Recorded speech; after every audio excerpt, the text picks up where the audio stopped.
এখন কি আবার করণীয় কি? আমার তো মরণ ছাড়া কোনো উপায় নাই। আপনার নাম কি? ও আমার সতীত্ব নষ্ট করছে, ও আমার বিয়ে করবে। নাই যেখানে না গেছি। এখন ও আমার সাথে রিলেশন রাখবে না, আমারে কথা বলবে না, বিয়ে করবে না। এখন কি আবার করণীয় কি? আমার তো মরণ ছাড়া কোনো উপায় নাই। আপনার নাম কি? ও আমার সতীত্ব নষ্ট করছে, ও আমার বিয়ে করবে। আপনার নাম কি? আমার নাম ফারজানা। আপনার বাবার নাম কি? আব্বুর নাম ফারুক হাওলাদার। গ্রাম শোনাউতো। সোনাউট। আপনি কার সাথে রিলেশন? আজকে এখানে কেন আসছেন? আসছি বাইজিতের সাথে আমার রিলেশন, ওর বিয়ে করতে। বাইজুতের আব্বার নাম কি? মালিক মোল্লা মেবি। আচ্ছা, তাহলে ওই আপনি এখানে আসছেন কোন সময়? কালকে দুপুরে। কি জন্য আসছেন? আসছি বিয়ের দাবিতে। আপনার সাথে তার সাথে কতদিনের সম্পর্ক 2 ছিল? বছরের। 2 বছরের। হ্যাঁ। আপনাদের সাথে কোন জায়গায় দেখা হয়েছে বা কোন কোন জায়গায়, স্থানগুলো একটু বলেন। কুয়াকাটা দেখা হয়েছে, তারপর যে বাইজিতের বড় মামা তার বাসায় দেখা হয়েছে। প্রয়োজনে কুয়াকাটার ভিডিও ফুটেজ আপনি নিতে পারেন, সিসিটিভি ফুটেজ। আর হচ্ছে এরকম নানা, আর ওর বাসায় আমার দেখা হয়েছে। আমারে ও ঢাকার বাসায় নিয়েছিল। কতদিন ছিলেন সেখানে? সেখানে একদিন ছিলাম। ধরেন আমি 2টায় গেছি, 5টায় বের হয়েছি। ওর সাথে একত্রে কতদিন ছিলেন?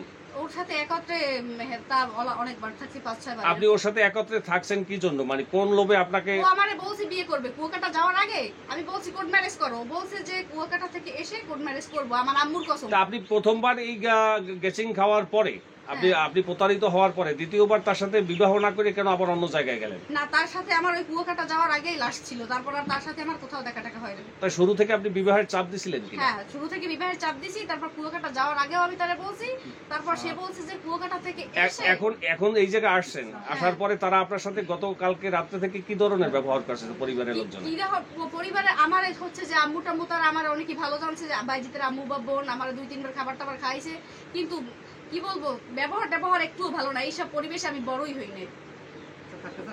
আপনি আসলে আপনি বিবাহ হইলে এইবারই তাদের শাশুড়ি এবং ননদের সাথে কি থাকবেন না? হ্যাঁ, আমার বাইজি যেখানে রাখে ওইখানে থাকবো। সে যদি এই জায়গায় রাখে তাহলে আপনি কেমনে মেলবেন? এখানে থাকবো। আপনি যেহেতু আপনার শ্বশুর বাড়ির দাবিতেই আসছেন, যেহেতু আপনার শাশুড়ির নামে বিরোধিতা করলে তো আপনি সেখানে থাকতে পারবেন না। না, আমি তার নামে বিরোধিতা করি না।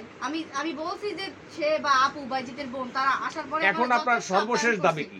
সর্বশেষ দাবি আমারে বিয়ে করতে হবে। বিয়ে না করলে আমি এখানে বসে